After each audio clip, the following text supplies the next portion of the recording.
Okay, welcome back everyone to these Complete30 tutorials. So a few things before we get started this recording. The first thing is I tried to record the tutorial today, but the Zoom recording wasn't working, so I had to record the Blackboard, which was a bit unfortunate because it didn't capture the entire Blackboard. So I will of course also post my notes. And essentially, I think that if you watch the video at the same time as you have the notes open, then you should be able to understand. And I really think it's like the audio explanations that matter more. And the notes will just allow you to sort of ground those explanations. The second thing is in the actual tutorial, I gave an example which was quite relevant and pertinent to the assignment, but that I did not really explain well at all. So my apologies for everyone who's in the tutorial for the poor explanation. So what I'm going to do now, like in this video, is to give you a slightly different explanation because I think it will hopefully be better. And then the last thing is I wasn't able to cover everything that I wanted to cover in the tutorial. Um, but that's kind of a shame because a lot of it was sort of relevant to how to do some part of the assignment. And so I will also have some extra videos where I go through the parts of the tutorial I wasn't able to cover in class, and those should be helpful for you to complete the assignment. Okay, but first, the actual example that I gave in class, which I'm going to give you a slightly different explanation here, which should, I think, help. So this was an exercise about closure properties. Um, and so closure properties, you have some operation applied to, if it's closure properties for regular languages, to some regular language or regular languages, and you want to show that the regularity of the languages or language is preserved. So meaning that the decision problem, if you want, remains just as easy as what it started with, or how it started. So I gave one example of class about the union, which I think you also saw in the lecture, just as a sort of refresher. Now I'm going to do the slightly more involved exercise.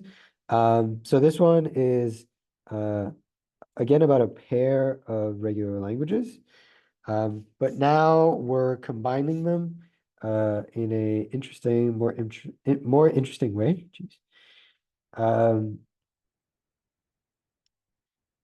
Using the merge operator. And so what is the merge operator doing? Merge of L1, L2. Merge of L1, L2. What it's going to do is it's going to essentially take strings from L1 and strings from L2, subdivide them, and take parts of the subdivision from the string in L1 and parts of the subdivision from the string in L2, and then recombine them together and put that in merge. So how exactly does it do this? So we're going to be dealing with um, 4 substrings, where the first 2 substrings, when you concatenate them together, they're in L1, and the 2 others, when you concatenate them together, they're in L2. Okay, so you have a string from L1, you subdivide it into x1, x2. You have a string from L2, you subdivide it into y1, y2. Now, what merge says is take the ladder string x2 from the string in L1, put it at the beginning of the string in merge, and then take the first substring of the string in L2 and append it to x2. So x1, sorry, not um, not x1, x2 goes here, and then y1 goes here. Okay. So for instance, if you have the string ABB in L1 and the string AAA in L2. Then one possible string that would be in merge L1, L2, or one string that will be in merge L1, L2 could be the following. So it could be maybe this subdivision. So this is x1, this is x2. And this subdivision, so this is y1 and this is y2. And then I stick x2 and y1 together. So I get bb x2, y1, eb a. Okay, and this will be merge L1, L2, but so will all the other subdivisions, right? So I can divide here, so have epsilon here and ABB as x2. I can also subdivide here, here, here, and here I could have epsilon being x2 being epsilon and x1 being the entire string, and then similarly for the string in L2. Okay, and then you do this for every pair of strings in L1 and L2 respectively. Okay, great. So hopefully it's clear what the actual operation of merge is doing. Now, how do I show that merge L1, L2? How do I show that merge L1, L2 is regular? Well, I need to start from the assumption that L1 and L2 are regular. Whoops.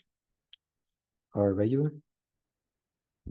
These guys are regular, which implies that there are DFAs, M1, M2, such that L of M1 is equal to L1, L of M2 is equal to L2. So more formally, we're going to use this formal definition later, and this is what we expect from you in the assignment. Let's call the initial state here S1. Okay, so this is the 5-tuple definition of DFAs, right? Where this holds here and this holds here. Okay. So I have these formal mathematical objects representing DFAs M1, M2 that accept L1 and L2 respectively. Now, what I need to show, or what I want to show, is that I can create using M1 and M2 a machine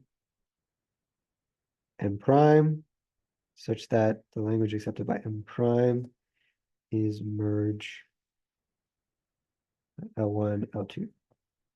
So formally what this looks like is I need to create, so essentially my task and your task on the assignment is to create a 5-tuple M prime where I define every single component of M prime.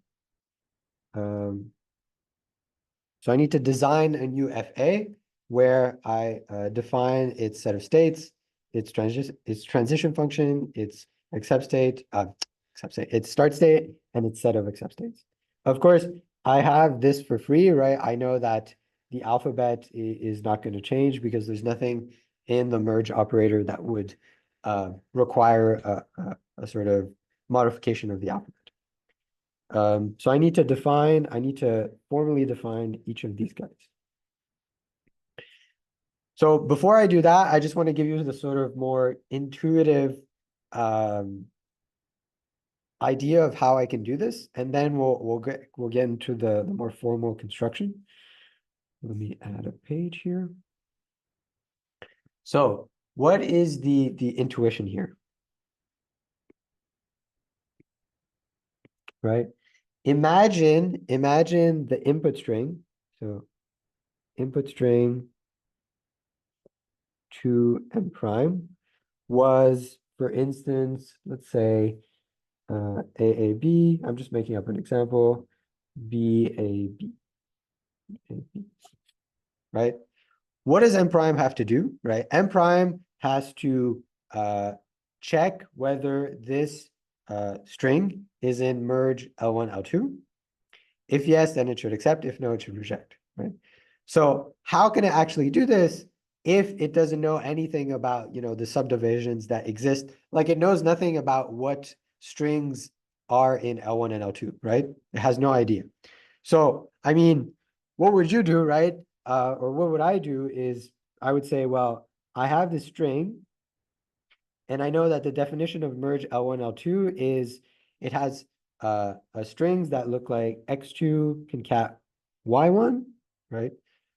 Where I don't know what would be a valid x2 and I don't know what would be a valid y1. So what I need to do is I need to try all of them, right? I have to try every single possible subdivision of this string, right? So it could be this one, where this would be x2 and this would be y1, right? That's one possibility. And another one here, so this would be epsilon in that case. Then there could be another subdivision here. So let me copy the string. Copy, paste, paste. Okay. So another subdivision could be, this one, this could be x2, and this could be y1, another one could be this one, right? And so on, right? So the machine M prime, it doesn't know much, right? So what it's going to do is it's going to say, okay, I need to check whether there are any possible subdivisions that satisfy the conditions in merge L1, L2. So I'm just going to brute force it. I'm going to try every single possible one, right? Now, what does it mean, right? What does it mean to try every single possible one? Suppose, right? Suppose that M prime was going through its guesses and it got to this one, let's say. I'm just picking one. So it guesses that the subdivision is x2 is AA and y1 is BB, So now it guesses, right? This is the guess it makes. Guess of M prime. Now it needs to check, right? Check the division, the x2, y1 division guess, right? So how does it do that, right? Well, it needs to use the machines M1 and M2, right? So it's guessing that x2 is AA and that y1 is BB, So it has to sort of check both of these guesses, and it has to, of course, like start with the x2 guess and then check the y1 guess, because that's just going to make things easier because the machine is reading things from left to right. So because it's reading things left to right, then it's going to start by checking this first part, right? And then it's going to check the second part. I mean, if the machine was reading right to left, then we'd be doing something else, but it doesn't, and so we're not. Okay, so it has to check. So this is check 1, and this is check 2. Okay, so what does check 1 involve, right? So x2 being equal to AA means that, and if this is truly the case, right? If x2 is equal to AA, and there's truly a string that ends with AA and is in L1, then what it needs to check is it has to check that there is some string x1 in sigma star such that x1 concatenate AA or x2 is in L1, right? That's what it has to check. But notice it's not allowed to sort of look into the set of strings of L1, right? Because L1 is just a set, right? L1 is sort of a set, but to actually work with that set of strings, you have to actually sort of model it. And the way we're modeling it here is with a DFA. So what you actually have to do is you have to work with the corresponding DFA that accepts L1. So how do you sort of translate this existential check of the language to an existential check of the machine? Well, what does it mean for x1, x2 to be in L1? It means that, you read the machine M1 starts from the start state, reads x1, so this is S1, reads x1, gets to some intermediate state, and then reads x2, and then ends in an accept state, right? So really, what you need to check in the actual architecture of the machine M1 is you have to check if there exists an intermediate state, let's call it Q, which is reachable from S1, and which when M1 reads X2 starting from Q1, or starting from Q, it ends up in an accept state. Right, that's what it has to do. Okay. And that's what M prime has to do to check that this first part of its guess, this X2 part, is correct, right? So, okay, I'm not gonna go immediately to the architecture. I just want to also say what M prime has to do for check 2. Okay, so supposing check 1 passes, right? It's able to verify that there is an intermediate state where from that state, if M1 starts reading X2, it ends in an accept state. Then what M prime has to do, it has to sort of transition, right? It's finished checking the first part of its guess. Now it transitions to checking the second part of its guess. And the second part of its guess is that Y1 is BBAB, and that Y1 plus some string Y2 is in L2, right? So really what it has to check is that there exists some string Y2 in sigma star such that Y1, Y2 is in L2. But again, and this is sort of a common mistake people do when they do closure property proofs, you can't manipulate the languages you're given because these languages are, in some sense, not tangible, right? The only tangible thing you can work with is the computer program that's implemented it, right? So that's what I have to deal with. I have to deal with the machine, the DFA M2. So what does it mean for the DFA M2 to accept Y1, Y2? It means that so this was for, let's just make it clear that, yeah. Okay. So in M2, starting from, so how can I check that Y1, Y2 is actually in L2 using M2? Well, it means that starting from M2, I read Y1, so I make my machine M prime is going to simulate M2 reading Y1. Then it's going to get to some intermediate state. Let's call this one, I call this one Q, so let's call this one P.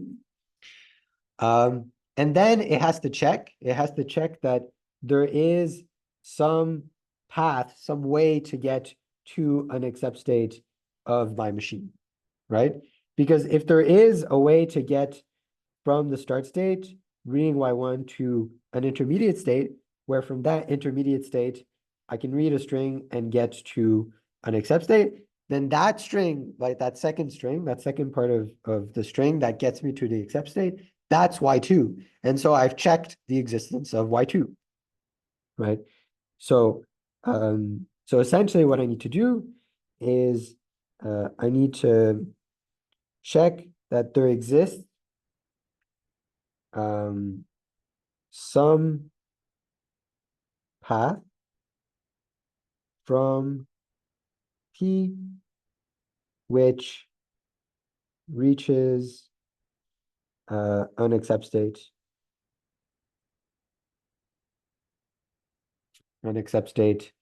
of M2, where, of course, so P is very special, where P is the state that you end up in when M2 starts at the start state S2, reads Y1 and reads Y1.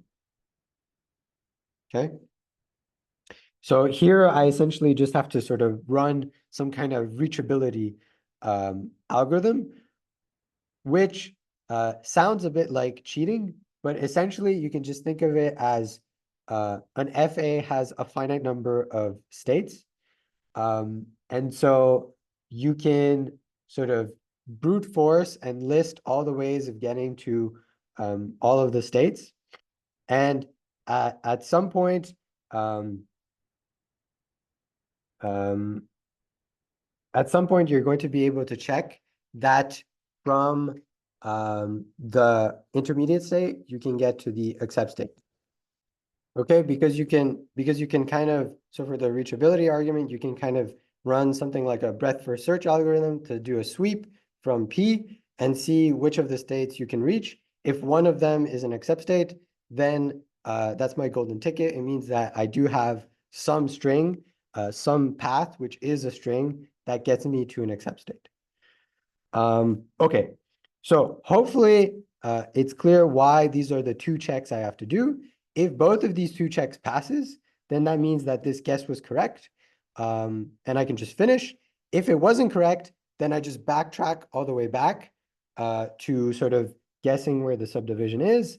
Then I do my first check. If it passes, I go to the second thing. If it fails, I backtrack. If it succeeds, I'm happy and I can just stop, right? So this is the general procedure. Now, how do I actually implement this in a machine M prime, right? So now this is where I'm going to start using sort of M1 and M2 as kind of like Lego pieces. So this is my bigger machine M prime. It contains M1 and M2, which both have um, start states, right? They must. And, they have accept states. Okay. So now, what's going on is, let's imagine the same string I had before. So AA, BB, AB, AA, BB, AB. And let's imagine this is the guess. This is the guess the machine just made. So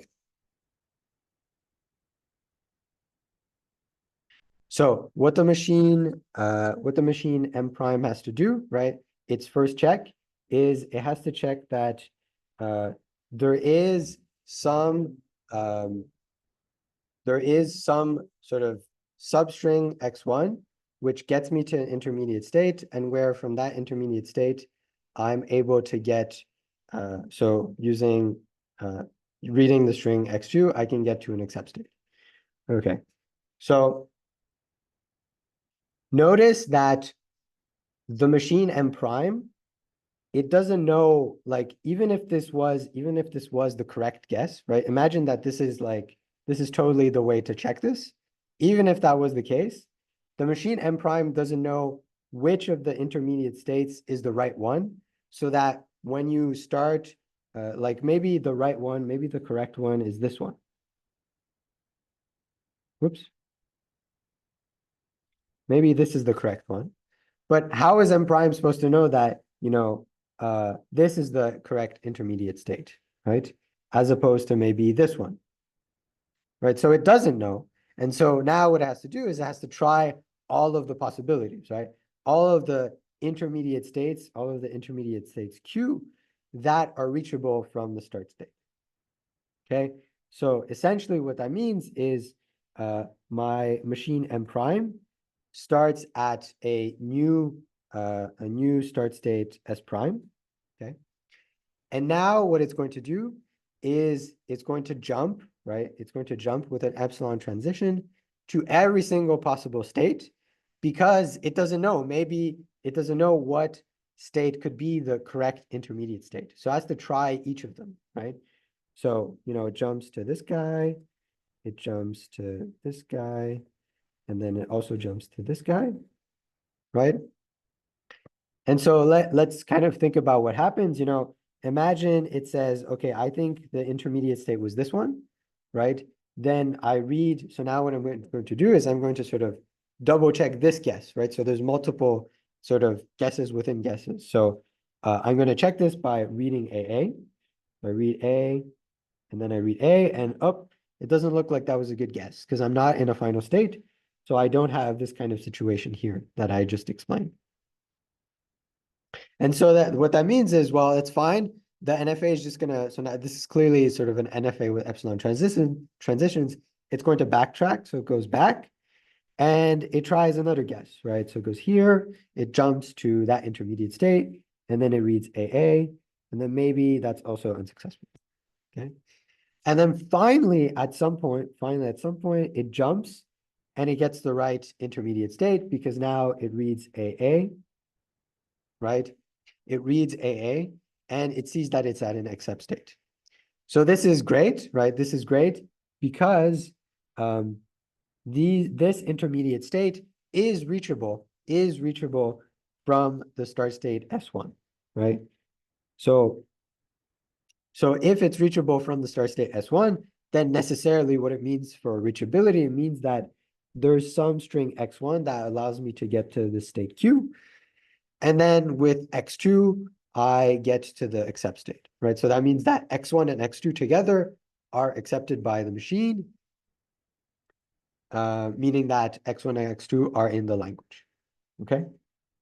So some of you might have noticed a slight problem in this first step, which is it's like not inconceivable, or anyways, doesn't matter. It's not impossible that the DFA M1, which is arbitrary, right, has something like, an unreachable state here, which when it reads AA, it goes here. So imagine it didn't have this thing, right? And there were no other, so imagine this was the unique accept state, right? Then what's going on is, I didn't put any restrictions. So I'm also allowing S prime to jump to with an epsilon here. Then this is a false positive, right? Because now I've sort of, I've verified my guess because it looks like I can get to this state, even though it's unreachable, and then read AA and get to an accept state, right? But that's right. That's obviously not the case because I'm saying, what if this thing was unreachable? So a slight caveat that you have to say, right? A slight assumption that you have to make here is we assume M1, and just for safety purposes, although this will also turn out to be useful, M2, they both, assume M1 and M2 both do not have unreachable states. So this is kind of weird because we said M1 and M2 should be arbitrary, but there's nothing really illegal. I'm not losing any generality by saying this because if I have, this is the start state and this state is just not reachable from the start state, then this state is essentially not encoding any information and it's not serving any purpose, right? So even if there were unreachable states, I could just delete them, right? I could just delete them and my machine M would be unchanged in the sense that it would accept the exact same language. So this assumption is does not cause a loss of generality. Okay, and eliminating unreachable states, that's part of the minimization algorithm, and so this is a sort of very decidable problem. So that's also not like an issue. Okay. Because if I was doing a manipulation which was like NP complete or undecidable, then that's kind of an issue. But here it's definitely doable, and there's an algorithm to remove unreachable states. So this is also fine. Okay. So in other words, that means that this case, right, this case would never occur, which is great. So this case would never occur. And so let's just stick to this example where we had AA here. Okay, great. And so that kind of completes check one, right? That completes this first check. So with this sort of additional assumption, that completes check one. Now, what the machine M prime has to do is once it finishes this first check, it has to transition to doing the second check. So what is the second check again? The second check is checking whether when I read Y1, right, in my machine M2, when I end in some intermediate state, I have an intermediate state that through some string allows me to get to the accept state. Okay. So how do I check this? Well, what I'm going to do is I'm going to transition first to my machine M2, right? Because remember what's happened at this point is my machine M prime has read AA, and it's verified that AA is a sort of solid, valid subdivision where the first part, there exists some X1 where X1 AA is in L1. So it's done that, it's checked that. And so now M1, right, M1 having read up till here, well, I guess having read this substring X2, and now its pointer is here, it's at this accept state. So now it has to sort of transition to doing the check for M2. And where does it transition to? Well, because M2 has to read the string Y1, it has to read it sort of starting from the start state, right? Because that's where reading string starts from in any DFA. And so then the transition occurs by taking a jump, and in this case, jumping with an epsilon transition to the start state of M2. And so I'm saying this because, if there was another accept state where there were sort of edges into it and it was reachable, then you would also have to take from here because it's possible that, X2 was maybe B. And so, X1 existed such that X1B was in L1. And so then there again, you should be able to transition to doing the second check. And so that's why also here I have an epsilon transition to S2. Okay, good. Now, what I need to do is I need to sort of simulate M2 reading Y1. And then when it finishes doing that, I just have to do a final check where I determine whether P can get to some accept state. Okay, so how do I do that? Well, in this case, it's not going to be I'm not going to have to add any additional epsilon transitions. So these are, you can imagine the transitions of M2 intact, right? So these are intact. Now the only thing I need to do is I just have to sort of add extra final states. I have to add extra final states. Like this should be a final state in M prime, if and only if there's a path to at least one accept state, right? And so then I just have to create a criterion. I have to create a criterion for making accept states in M prime. And that would be, that the state should be from Q2. And there should exist some string such that you can reach a final state or an accept state from Q. Okay, so this is sort of a reachability condition. And here delta star, this is just the extended transition function.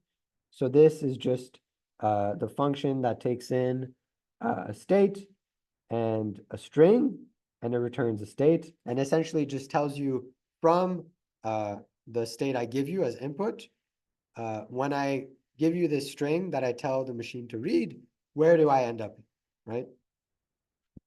And so this is the condition for reachability that I really cared about, right? Because if it turns out that this state satisfies this condition, right? Then that means there is some string that gets you to the accept state. Okay, and again, it might seem like we're kind of cheating here, but because this condition seems like a pretty strong condition, but this is really what set theory allows us to do. It allows us to put in the set builder notation conditions which are decidable. So there's definitely a reachability algorithm, right?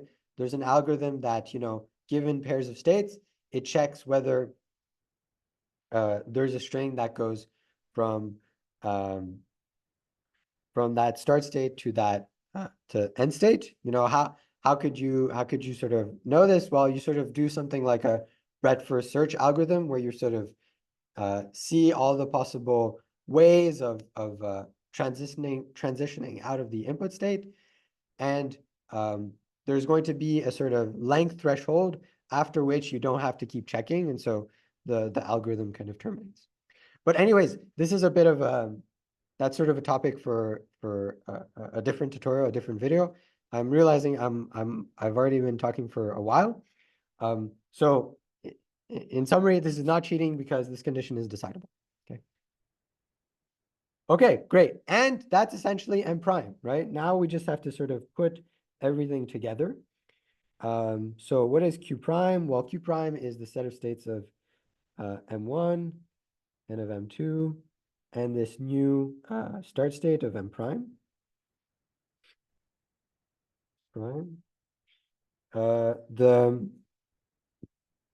I call this S prime here. Okay, so let's give this a slightly different name. Q0. So the start state S prime is then Q0. The set of final states, well, that's what I just defined here, right? That's what I just defined here. So that's Q in Q2, such that there exists a W in sigma star, where delta star 2, right? I should have mentioned that, delta star 2 from Q reading W ends up in F2. That's also something I should have said here. Okay. Now the most involved thing is writing down the transition function, but things should be pretty easy now that we've sort of given the intuition. Okay, so what did I say? I said from the start state, right? I take epsilon jumps anywhere, right? Because this is checking the first part, right? The first part of the string, that it's a valid sort of x2. So this would be Q. So the condition here, so I'm going to create a piecewise function where if Q is, what do we call this? S prime. And in this case, we're just going to allow epsilon transitions. Then we jump to any of the states in M1, right? So Q1, right? So now I've jumped, to one of the states. And so I've guessed that this is my X1, the one that gets me, one of the ones that gets me to that state. Now I have to verify the X2, but to verify the X2, I just have to run M2 through, run M1 through X2. And so then in that case, I just use delta 1, reading Q and sigma. Here I'm using sets because I'm creating an NFA, and the sort of output type of NFAs has to be set of states. So this is sort of just a requirement. So this is if I'm in Q1 and sigma is either A or B, right? Because if it's epsilon and I'm at a final state, I can do something else, right? Right. So to be completely correct, let's say this without the set of final states, right? And then if I'm in the set of final states, right? If I'm in the set of final states, then I also, right, I also, of course, allow this, right? I can sort of transition outwards. Oh,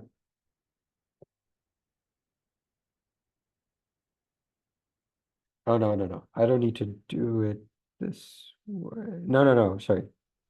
That was silly. Okay.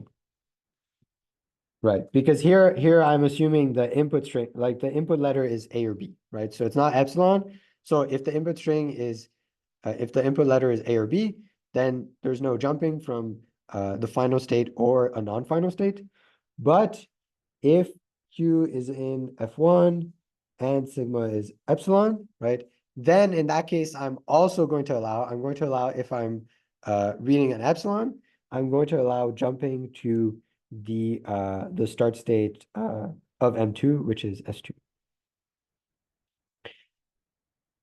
Okay, great. And then from the machine M2, I just allow all the normal transitions, right? So if Q is in Q2 and sigma is AB, then I'm going to essentially do the same thing as this, where I transition normally. Okay? So I think to make this really, really clear, let's just think through it sort of step by step. So imagine this was my input string, right? So what does my machine do? It first starts by guessing, this is the division. So if it guesses that this is the division, it thinks that epsilon is x2, right? It thinks that epsilon is x2. So it checks that, right?